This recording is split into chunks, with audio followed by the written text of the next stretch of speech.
Hi, I'm Cameron. And I'm Jordan. And let's crash the mood. Alright, so today we're going to be talking about one of my favorite video game franchises of all time. Actually, my favorite video game franchise of all time. The Metal Gear franchise. Recently, there's been a lot of news about Metal Gear Solid 5 coming out. Like, it had been speculated over the years, and they were talking about, there's going to be a game called Metal Gear Solid Ground Zeroes, and there's this game that was debuted, and it was clearly a Metal Gear game, but they said it was called The Phantom Pain. Yeah. And it was made by this fictional studio named Moby Dick Studios, and everyone knew what it was. I feel like there's a dick joke in there, but... there's probably a dick joke in there. I don't know. There's Metal Gear Solid. There's a lot of dick jokes. I mean, Snake Eater. Come on. Never mind. Yeah. But yeah, so when all was said and done, there's more information that came out of it, and it was revealed that it's just going to be one game, actually, not two. It's going to be Metal Gear Solid 5, The Phantom Pain, where Ground Zeroes is going to be the first part of that game, serving as a prologue to The Phantom Pain. And the Metal Gear franchise is a franchise that is as old as I am. Came out July 7th, 1987, with the original Metal Gear. It was a game about an agent of the government named Solid Snake. Yeah, that's his name. Code name. Yeah. Well, everyone would figure it's a code name. Well, why can't a guy be named Solid? Okay, I think about that.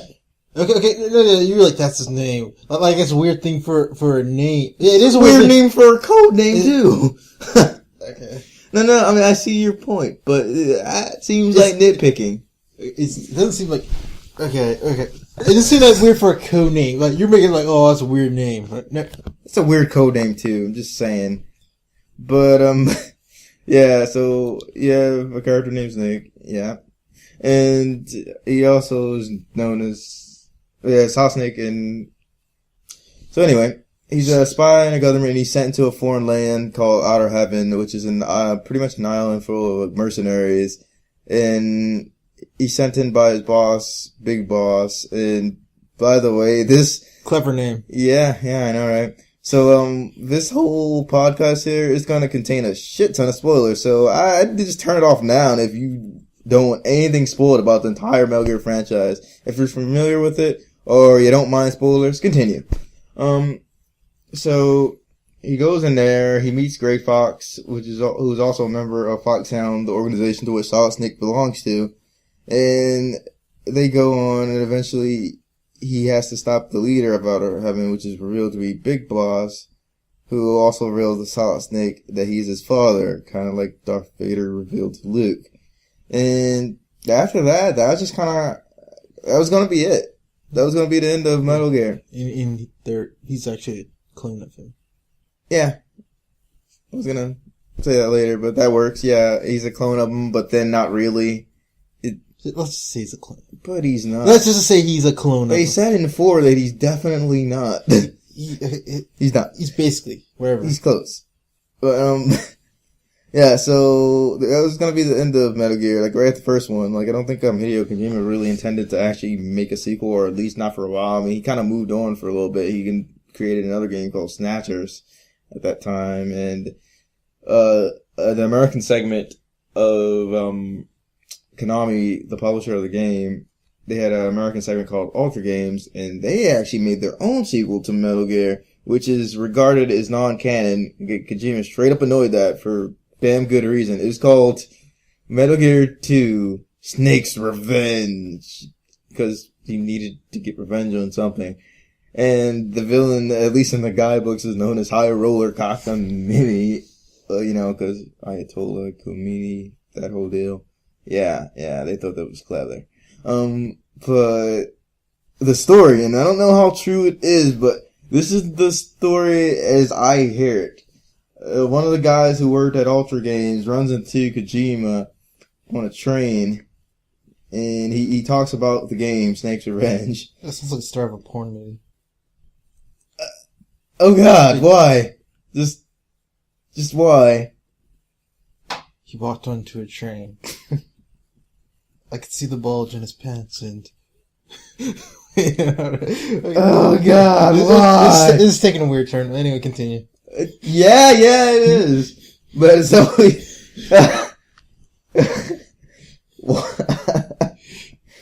he meets Kojima on the train, and he talks about Metal Gear needing a true sequel, and this is supposed to be the inspiration for Kojima to create his own true sequel called Metal Gear 2, Solid Snake.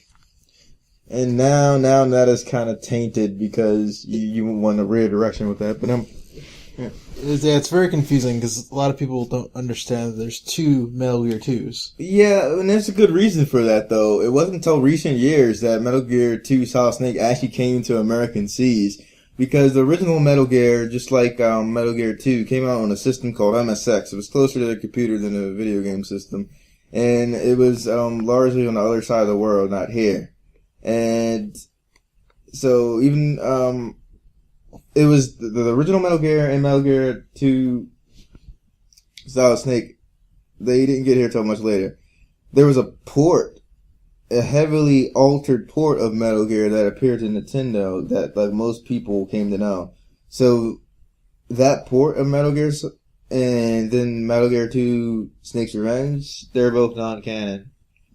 So anyway, and that one was pretty well received, and even though the first one had some basic elements that, would appear later, it was the second one that really set up a lot of the tones and mature storytelling that you see later in the series. And Gray Fox, my favorite character in the series, he makes a return in this one, where he's on Big Boss's side, who has returned after his defeat in the first one.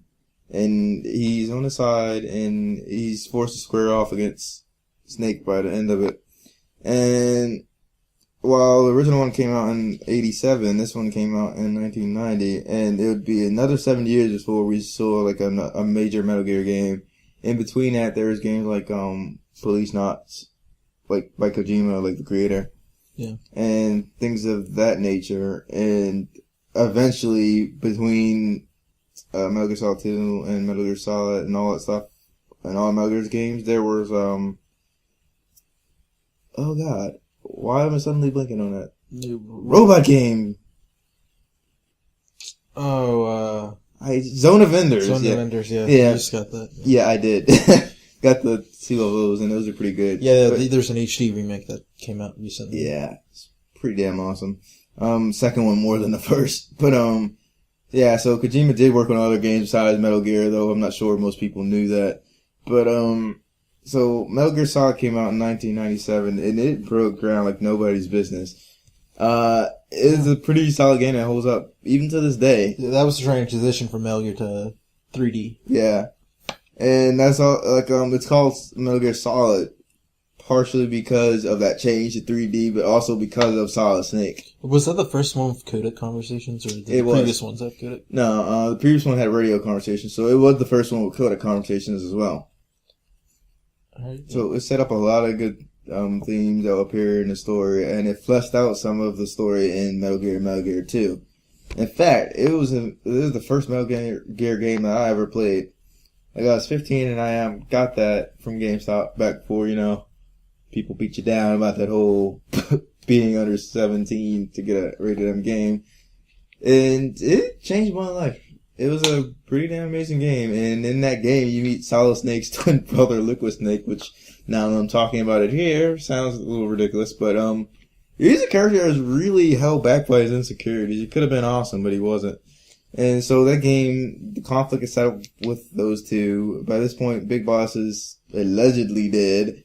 He doesn't stay dead, he never does. But, and yeah, see Gray Fox coming back, and this time he comes back is the Cyborg Ninja. And the plot of that was like Liquid and Foxhound, which is a special forces unit, had taken over the Alaskan base, and they had the nuclear weapons on the Metal Gear, and they were threatening the world.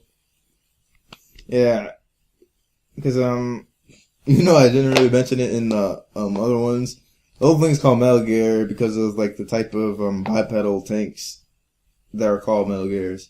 And they always pose some sort of nuclear threat, and so the titular machine there appears in this one too. Like in the first one, you don't actually fight Metal Gear. take down the computers and stop it. Then the second one, you do fight an actual Metal Gear piloted by Gray Fox. And this one, like Cameron described, they threatened to use the Metal Gear, in this case Metal Gear Rex, to stop. And this one looks like a T-Rex. He kind of does, yeah. Hence the name. And so, Liquid finally runs Foxhound, and he goes a little crazy, and he wants to control the world. And he's British. Yeah, he's British. As all good villains are. They should be. And his whole thing is that even though he's threatening to use Metal Gear, he intends to use it on some level. Whether they give him the money or not, because it's Liquid. And it introduces a lot of staple characters to the series, like, it introduces Ocelot, Rob Ocelot, who becomes a major player in the series. Meryl? It introduces Meryl, but she's in and out, but she's a major character. It introduces Otacon. Yeah, Otacon. When was the Colonel introduced? Was he before then? Yeah, he's Metal Gear too. Okay, but yeah, his story plays a role. Yeah, and so it's just it introduced the idea of the les infant. I can't pronounce. It's like enfant terrible. Yeah, the project, which the cloning project that produced Solid Snake and his twin brother Liquid Snake, which is basically they took genetic material from Big Boss and to create Solid Snake and Liquid Snake to create a new perfect soldier. And yeah, I'm not sure what else, whether Fox Die was introduced, right? Yeah, which is a pretty consistent thing within that universe. I mean, they don't talk about so much in the second one, but I mean, the whole thing is there. And they set up, a particular storytelling type of thing where, there's a lot of parallels in between the stories, And, yeah. A lot of it comes back in Metal Gear Solid 4, like the themes and... Yeah, it comes full circle. And so, it's a pretty short game, but it's really strong in plot in a very good way. And you kind of fight your way in Alaska to stop Liquid. And you do so at some very great cost. And Gray Fox, he is a cyborg ninja. He does some pretty amazing stuff in that game. And yeah, so it set up a lot of themes for later games. And then eventually, I think the year 2000? Let me see real quick. It is in 2000 or 2001. It came out in November 2001. Yeah. Okay. Metal Gear Solid 2. Yeah. So eventually you get some Metal Gear Solid 2 Sons of Liberty. Because I mean, granted, like I said, I said that there was going to be like spoilers here and there. I am trying to give like a general overview of it. But yeah, technically Metal Gear Solid 2 Sons of Liberty takes place in 2007/2009. And Metal Gear Solid takes place in 2005. Yeah. In the timeline of the Metal Gear universe. Yeah, I should have probably explained some of that. Okay, so you had the original Metal Gear, and which is in 87, but I think it takes place in 97, and then Metal Gear 2 came out in 1990, but I think it took place in 1999.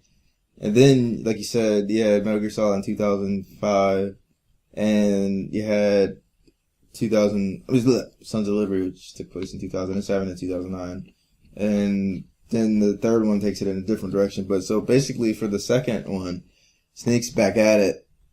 And there's like, new Metal Gears, like Metal Gear Rays, created by the government, because at the end of the first one, a lot of information on how to, make Metal Gears was kind of leaked. And they're a different type of Metal Gear.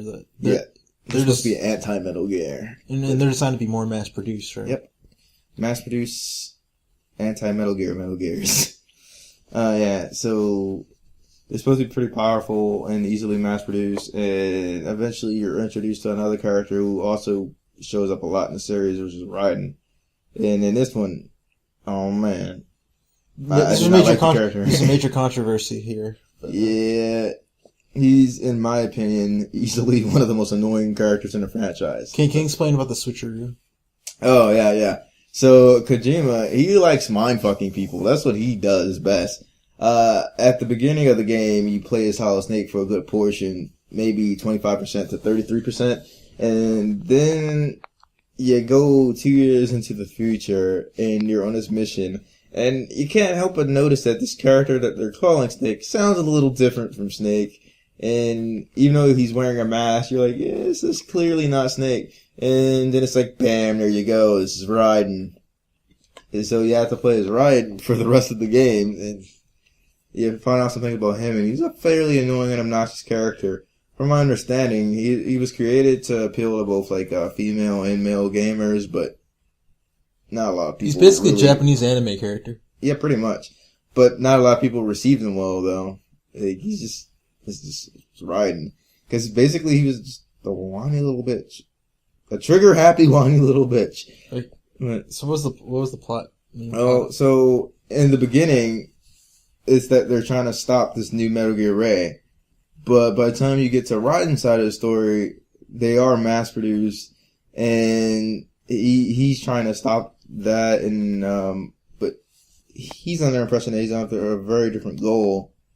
Because, like, he goes into, like, the big shell, which is supposed to, like, be a cleanup facility for an oil spill that was, that Solid Snake allegedly was the cause of, yeah. Yeah, he's accused of being a villain. Yeah, so, and it houses a lot of Metal Gear, and originally, Raiden thinks he's just there to stop these terrorists, but, like, it's a hostage situation. It's a hostage situation. He thinks he's just there for, stop terrorists, get the hostage out. But it quickly becomes about Metal Gear, and he finds out about the Metal Gears. But what he finds out is that the Metal Gear Rays he's facing, they're not the major threat. The major threat is Arsenal Gear, a new type of Metal Gear. And it gets a little crazy because you find out more about a secret, shadow government organization called the Patriots, who've been organizing the whole thing and pretty much control everything behind the shadows. And they become a staple of the series and what it's all about. And with Arsenal Gear, their whole thing is they want to control the internet through Arsenal Gear. Delete things where they see fit, add things where they see fit, control things on an insane level. So, Jordan, who's the Hans Gruber of this game? That's not a case that I heard. Anyway, basically the main villain of that game is Solidus. Yeah, well, okay, well, the main antagonist is Solidus, who is another clone of I'm using. It's another clone. They're all sons of Big Boss, damn it! But it's another clone of Big Boss, and except for he's aged. Yeah, because of something wrong with the cloning process. It was intentional. Intentional, huh? Yeah, they kind of fucked them over there because they wanted someone to be more like Big Boss, but they didn't feel like waiting, so they aged that clone through their processes, and they shortened the telomeres that control the aging. So. And there's a very weird thing that's about Solidus, right? Wait, which weird thing? It's a couple. He used to be president. Oh yeah. Well, I thought there was some weirder stuff with that, but yeah. So in the first one, there's a President Sears, and I feel like Snake should have known this, but I guess he was in Alaska this whole time, so he didn't really get a chance to pick up the news and see that this guy looks exactly like his father. But and I guess he also was shaved, so that adds something different to it. But yeah. So the President of the United States in 2005 in the Metal Gear universe is a dude named George Sears, and he's really solid as Snake. So the former president is here. He's really controlling the terrorist organization. But really he's opposing the Patriots and trying to figure out his true destiny. And he's probably the best of Big Boss's children. I don't know, in my opinion. Because you got a balance between Solid and Liquid and all that.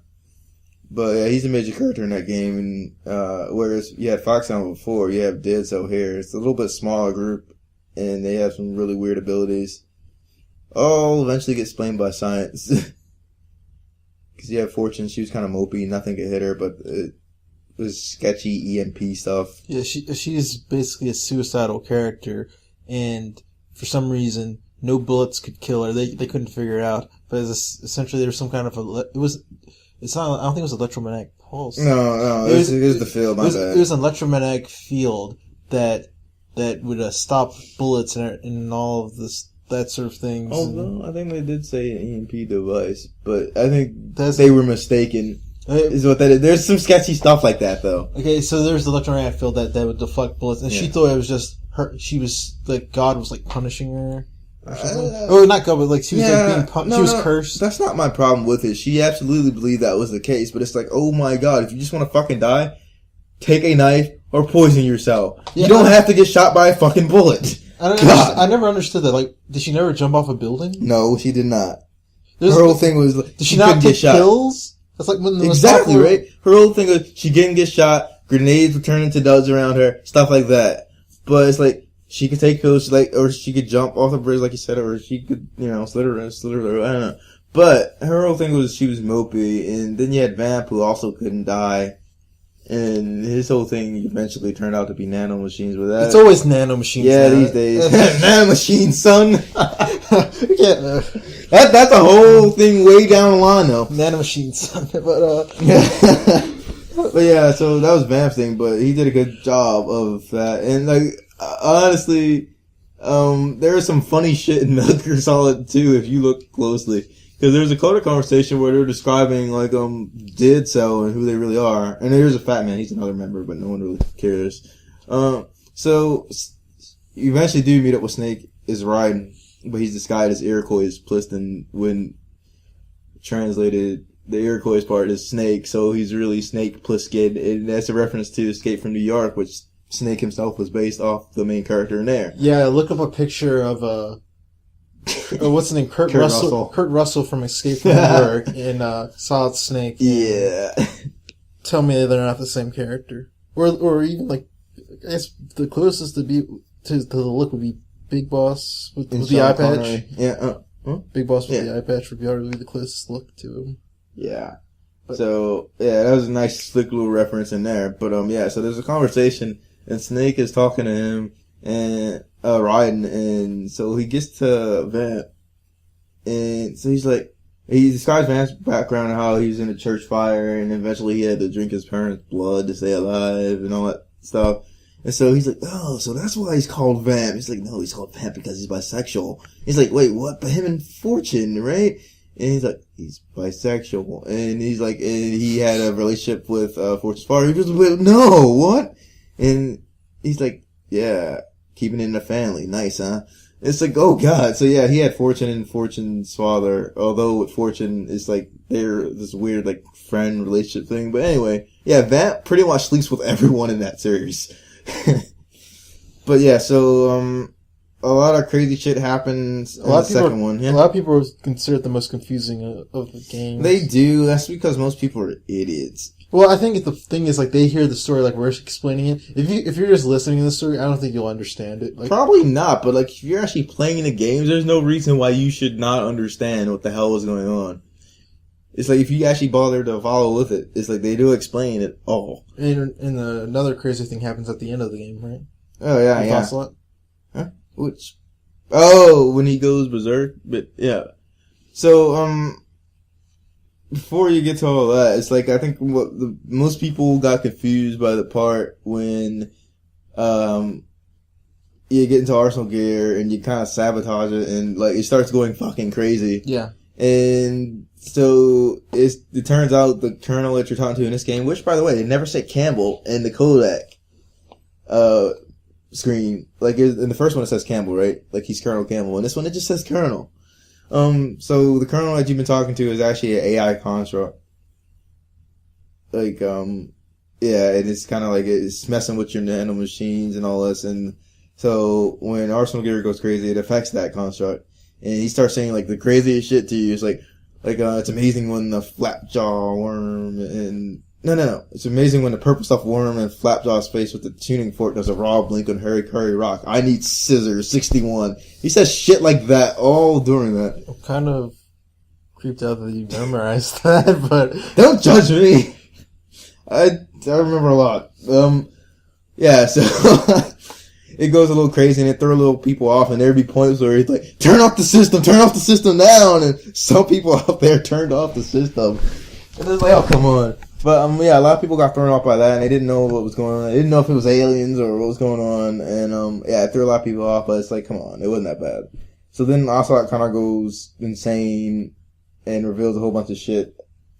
And he kind of goes off into the sea in a giant Metal Gear. Well, there's also the big thing that he says he's possessed by the spirit of Liquid Snake. I was gonna ignore that, but yeah. Yeah, so throughout the whole game, Ocelot has been going back and forth. And until they explain it further, everyone is under the impression that he's been transforming into Liquid Snake for the dumbest fucking reason ever. Okay, so he loses his arm because Gray Fox cuts it off in the first one. And so they attach Liquid Snake's arm to him, and allegedly it possesses him, and he goes crazy when he turns into Liquid. So at the end of the game, it's Liquid that's doing it, but it's really Ocelot. It's just, oh god, it sounds insane.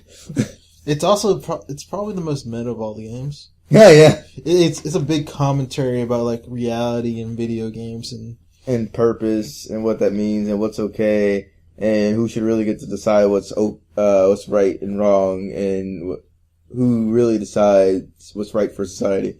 And the whole thing of like Raiden and all the stuff that's done with him is supposed to be shown like in any situation you can create someone that'll be just like someone else. In this case, they wanted him to be like Snake. So they created situations that pushed him more to be like Snake. Well, I think Metal Gear Solid 3 and 4 end up being more straightforward than this one, but I don't think it's like too confusing if you pay attention and you just play through the entire game. Yeah. And I don't think everyone paid the utmost attention to it, really. You have to accept that you'll learn things later on. Like, you won't understand what the Patriots are by the end of Metal Gear Solid 2.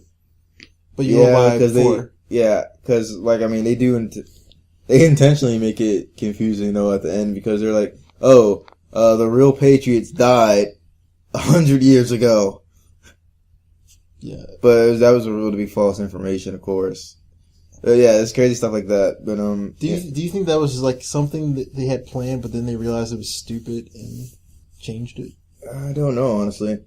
Like, I mean, it could have gone either way, because like when they get to 3, it's completely different. But I think that actually might have been no, actually, yeah, I think that was intentional. It wasn't like it's just a stupid thing that dropped off. I think it was the whole like reference to the philosophers, because they're the ones who were started back then, where the original Patriots would have died. When did the philosophers start? Well, because I thought it was after World War II, but no. It was actually World War One.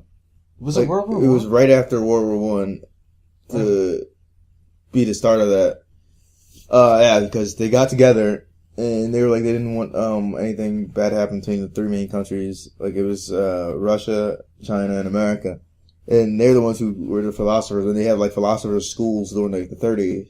And the boss as a character that appears in 3 and was born like much earlier. She was the daughter of one of the philosophers, and she was in one of their schools. Okay. So yeah, it got a little crazier after World War II when they got like a shit ton of money, but it actually started right after World War One. So it would have started about 100 years before Metal Gear Solid 2. Like a little less than 100, but 100, more or less. Okay. So I feel like that because it could have been just like a reference to that and they had planned out the whole philosopher thing, or it could have just been crap.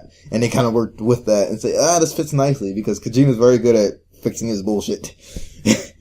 So, then you have the third game, Metal Gear Solid 3, which came out in, 2004. And that is the first game, the Metal Gear Solid game that I was actually able to get when it was released, because when I got Metal Gear Solid and Metal Gear Solid 2, they were already out. But this game is a lot different from the other ones. It stars Big Boss, actually, and it stars Big Boss in the past. So it's a prequel? Yeah, it's a prequel to the series, and it takes place, and it takes place in 1964. So it gets a little screwy, and it actually takes Big Boss, who was pretty much one-dimensional, he's definitely a villain sort of thing going on. It takes that whole one-dimensionality concept and expands him. And in many ways, after that third game, he pretty much became the main character of the series. And it shows that he was once a good guy, and he once had a mentor himself, the boss. And it tells a story about him and her, and what he has to do to stop her because she's been like set up, but he doesn't know it. And he's put in a position where he stops her or he dies, and America's screwed. And it has a lot of references to the 60s and the craziness that was going on down there, and Cold War. Yeah, a lot of Cold War stuff. Yeah. And in this game, he's naked. He's naked Snake. He hasn't become Big Boss yet. Yeah. Naked Snake. Yeah, that's because he goes into into his mission without without much any gear, yeah. without any gear, and so he knows how to live off the land. Hence, naked. Yeah, but they could have just went with Snake. They really could have. It's like, come on, Naked Snake in a game called Snake Eater. I see what you're doing, Kojima, and I don't like it.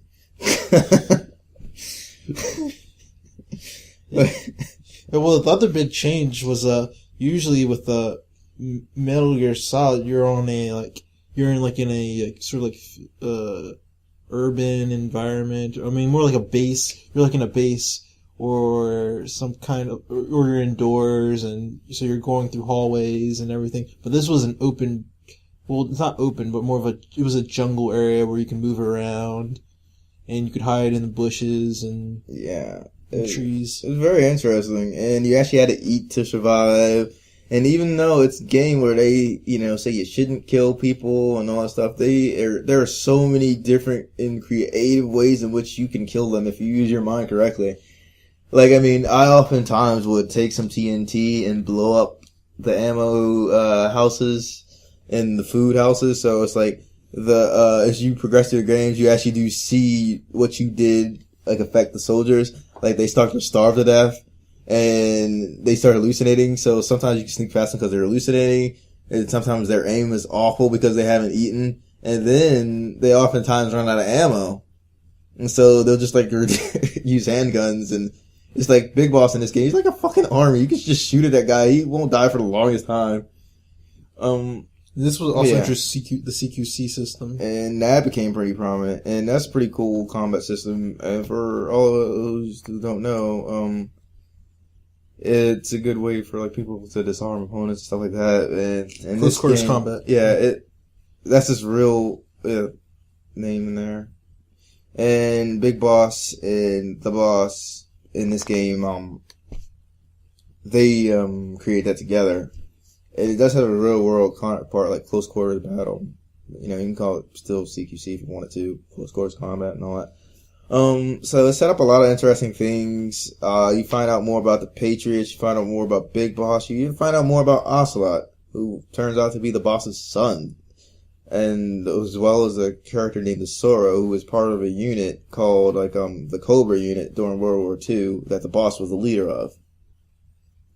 And, you find out the origins of the Foxhound unit that this is later the Special Forces unit that Liquid Snake leads in the Metal Gear Solid.